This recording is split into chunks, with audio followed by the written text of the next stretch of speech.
Bonjour Mathieu. Bonjour Père Pascal. 10 minutes pour Jésus, Numéro 19. 19. Oh, Regardez comment il a réussi. mais presque. 1 plus 1 plus 1 égale 3. Eh ben non. Bah, Ah oui, 1 plus 1 plus 1, ça fait 1. t'as pas fait ma stup, toi. Non, moi j'étais plutôt en littéraire. Cela étant dit, C'est- aujourd'hui en fait on va vous parler de... La Trinité. Eh bien oui, on a eu une question qui nous demandait de faire une vidéo et on vous écoute. Quand vous nous parlez, nous vous écoutons. On est là pour vous. Voilà. Une vidéo sur la Trinité qui est au cœur de notre foi chrétienne et notre joie. Cher Père Pascal, est-ce qu'on commencerait pas par lire la Bible? Allez, et tu vas le faire parce que comme j'ai pas mes lunettes. Et ben voilà, et ben voilà. Et puis comme tu as... Enfin, bref. Voilà. La première, en fait notre source, c'est pas nous qui avons... Il n'y a pas quelqu'un un jour, un matin, qui s'est réveillé en disant « Allez hop, on va inventer la Trinité, c'est quand même beaucoup plus sympa qu'un Dieu unique. On va faire un Dieu unique en 3 personnes. » Non, en fait, nous sommes chrétiens, c'est-à-dire que nous suivons le Christ. C'est donc le Christ qui nous a révélé que Dieu est Père, Fils et Saint-Esprit, ou plutôt comment ça s'est fait? Par toute sa vie, par ses paroles, par ses gestes, Jésus a révélé qu'il était le Fils de Dieu. Et donc par exemple, on le voit, c'est même la cause de sa crucifixion, on le voit en Saint Jean, au chapitre 19, les chefs des prêtres et les Juifs crient à Pilate, « Crucifie-le, crucifie-le » Pourquoi? Nous avons une loi, et suivant cette loi, il doit mourir parce qu'il s'est fait Fils de Dieu. Donc Jésus est crucifié parce que il s'est dit Fils de Dieu. Et alors, quelle serait la preuve, Père Pascal, que Jésus a bien dit la vérité, qu'effectivement il est le Fils de Dieu? Bah, on le voit bien à travers toute sa vie. En fait, ce que Jésus fait toute sa vie, c'est quoi? C'est révéler son Père. Oui. Et c'est révéler justement ce Dieu qui avait dit depuis toujours qu'un jour il allait venir à la rencontre de son peuple. Et donc je pense que c'est ça aussi qui va faire que petit à petit, il y a une rancœur qui va monter contre lui, parce que ce que Jésus dit, il le fait. Et il va révéler tout doucement, il va réussir à toucher le cœur des plus petits pour en finir, qui vont être d'abord les premiers qui vont être capables de comprendre que Jésus, c'était Dieu qui était venu à leur rencontre. Et ça, c'est quelque chose de fort. Et toute la vie de Jésus, Jésus va ne faire que dérouler un petit peu ce message, de dire voilà, je suis là, au milieu de vous, j'ai entendu vos cris, et je suis venu à votre rencontre pour vous révéler l'amour, le pardon, la miséricorde, et d'avancer ensemble en peuple. Cette révélation, comme dit le Père Pascal, elle est progressive. Alors il y a une difficulté pour les Juifs, et les chefs des Juifs notamment, on a l'impression que Jésus change la religion, alors qu'en fait, donc la religion juive, mais en fait Jésus est venu accomplir tout ce qui a été dit dans l'Ancien Testament de Dieu. En fait, ça s'accomplit. Enfin, Dieu descend au milieu de son peuple. Et c'est une joie immense, mais aussi c'est compliqué quand on est dans une vision de la religion, faire un pas de plus, on peut croire qu'on trahit.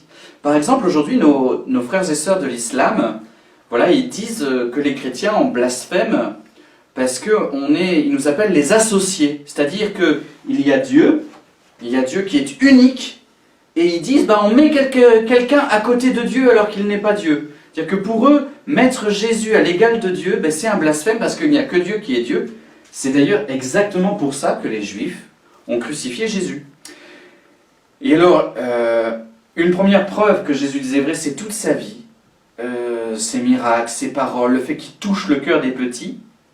Et après sa vie, c'est sa résurrection. En fait, si Jésus est ressuscité, si le Père ressuscite Jésus, eh bien ça signifie que Jésus a dit vrai. Il est vraiment le Fils de Dieu, donc il est Dieu à l'égal de Dieu. Et comme Jésus nous a aussi parlé de l'Esprit Saint, eh bien on sait qu'ils sont 3. Un seul Dieu, mais en 3 personnes.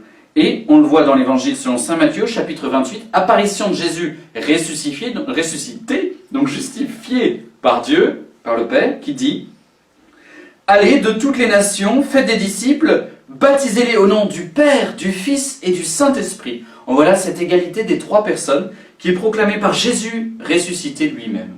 Donc, c'est pas une invention d'un gars à un moment, c'est une révélation. Et il a fallu du temps pour que Dieu se révèle à travers le temps. Hein. Il s'est d'abord révélé comme un père, et puis ensuite, par Jésus, il se révèle comme un frère, proche de nous, voulant partager notre existence, nos souffrances, même notre mort. Hein. Et puis, au moment de repartir, Jésus nous dit, moi je m'en vais, mais maintenant je vais vous envoyer un défenseur. Hein, ça veut dire que Jésus veut tellement se faire proche, Dieu veut tellement se faire proche, que maintenant il vient en nous, par le don de l'Esprit. C'est incroyable. Ça veut dire que Dieu n'a plus à chercher dans les nuages, on a à chercher dans le cœur des autres. Oui. Dans notre cœur et dans le cœur des autres. C'est là qu'est Dieu, et il n'est pas ailleurs. Et ça, c'est quelque chose de fabuleux quand on y pense. Donc on voit que toute l'histoire, toute l'Écriture nous révèle un Dieu qui veut se faire de plus en plus proche de l'humanité. Et tellement proche qu'il ne veut plus faire qu'un avec elle. C'est Dieu distant, le tout autre, Dieu Père, Créateur. Il se révèle qu'il n'est pas seulement distant, il est proche, il est à côté. À côté de nous. Jésus, notre frère. Le Fils de Dieu, notre frère. Dieu Tout-Puissant sur la terre. C'est incroyable. Mais ça ne suffit pas. L'Esprit Saint, de à côté de nous, il est en nous, par le baptême. L'Esprit Saint, c'est la fine pointe qui nous touche, qui habite nos âmes. Il y a un père de l'Église, je ne sais plus lequel, qui dit que Dieu, c'est comme la lumière. Dieu Père, c'est le soleil.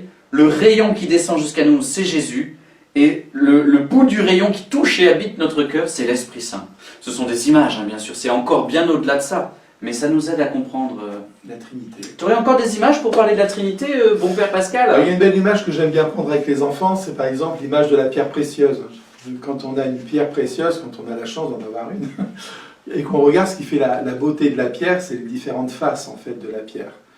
Mais si on la tourne d'un côté ou de l'autre, on ne voit pas la même chose, parce que les faces ne sont pas taillées de la même manière. Mais c'est toujours la même pierre.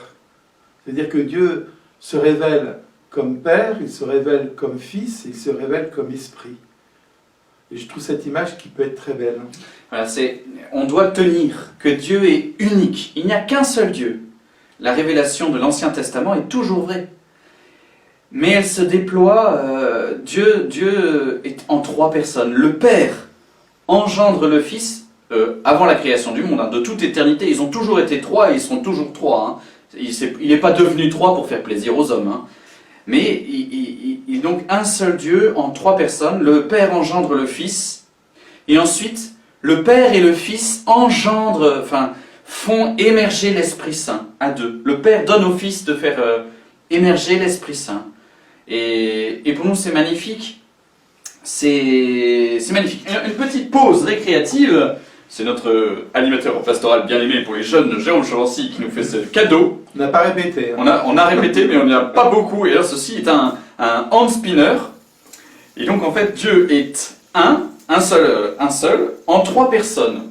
Et donc, c'est une seule réalité, mais bien trois réalités distinctes en cette réalité unique. Trois personnes en une seule nature, si vous voulez. Voilà, alors toi, t'es fort, t'y arrives, voilà. Mais qui sont forts, ces curés. Mais quel talent! Voilà, donc c'était une première petite pause dans notre... Maintenant, qu'est-ce qui peut nous permettre donc de toucher quelque chose encore de la Trinité? Eh bien, plusieurs petites trinités sur la terre. Par exemple, dans une famille, papa et maman engendrent un troisième, un bébé. Le père, la mère et l'enfant sont une image de la Trinité. Une autre image...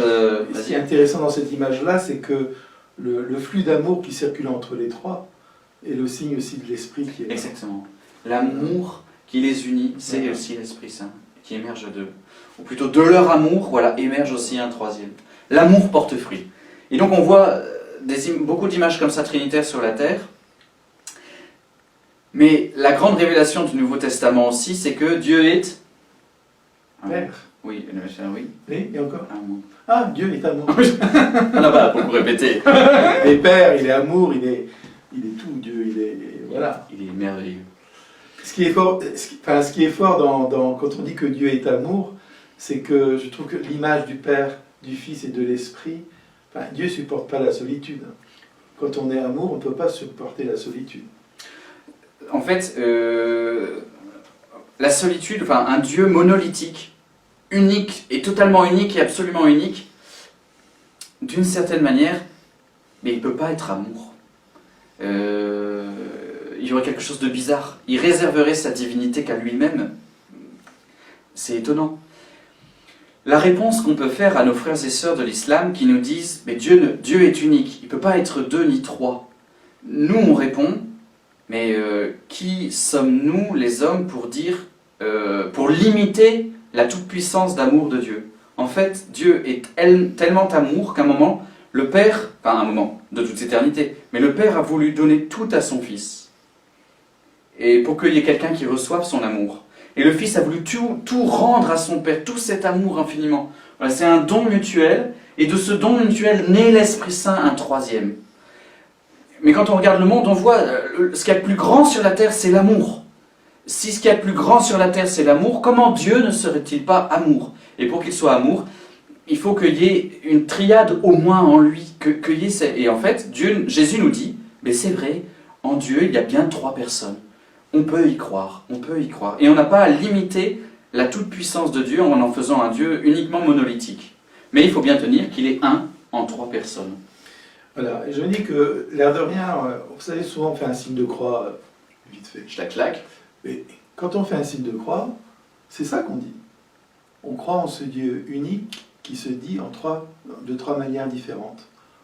Qu'il se dit comme Père, comme Fils, comme Esprit. Et Amen, ça veut dire je suis d'accord avec ça. Chaque fois que nous faisons le signe de croix, nous réaffirmons notre foi en la Trinité. C'est quand même pas rien. On se couvre de la foi. On se couvre de la foi en la Trinité. C'est joli ça comme expression, je ne l'attendais pas. On se couvre, on accueille le Amen, cette Trinité, je l'accueille dans mon corps, dans mon cœur, dans ma vie. Oh mais que vois-je? Mais qu'est-ce que cela? Qu'est-ce que cela? Ah, un cadeau. Ah, attends, j'ai pas mis mes lunettes, mais c'est écrit en gros, donc ça va. C'est trop bien. Regardez ça les frères et sœurs, c'est un credo. Un credo qui date des tout premiers siècles et qui dit, dès le départ, les premiers chrétiens, je crois en Dieu Père, en Dieu Jésus-Christ, en Dieu Esprit Saint. C'est fou, hein? C'est notre trésor, frères et sœurs. On le reçoit des tout premiers chrétiens. Et c'est ce que nous proclamons chaque dimanche à la messe, tous ensemble, en peuple. On redit notre foi en ce Dieu, Père, Fils et Esprit. Voilà, frères et sœurs, ça fait beaucoup, hein? Alors peut-être que, comme petite question, vous pourriez vous demander, moi, quelle est la personne de la Trinité avec laquelle je suis le plus à l'aise, que je prie le plus souvent? Et du coup vous réjouir de ce lien habituel. Quelle est la personne de la Trinité à laquelle je parle le moins? Souvent d'ailleurs c'est l'Esprit Saint. Souvent on oublie de lui parler, alors que quand on lui parle, il vient en nous, il nous habite, il nous fait devenir saints. Donc voilà, et donc est-ce que tu as une autre question à leur poser pour que ça travaille là de l'autre côté de l'écran? Moi je crois que quand on prie l'Esprit Saint et qu'on lui demande de prier en nous, c'est lui qui met en nous les mots qui vont toucher le cœur du Christ et le cœur de Dieu, du Père. Amen. L'Esprit Saint prie en nous. Voilà. C'est Dieu qui habite en nous. Frères et sœurs, c'était 10 bonnes longues minutes, mais pour la Trinité, il fallait bien ça. À bientôt.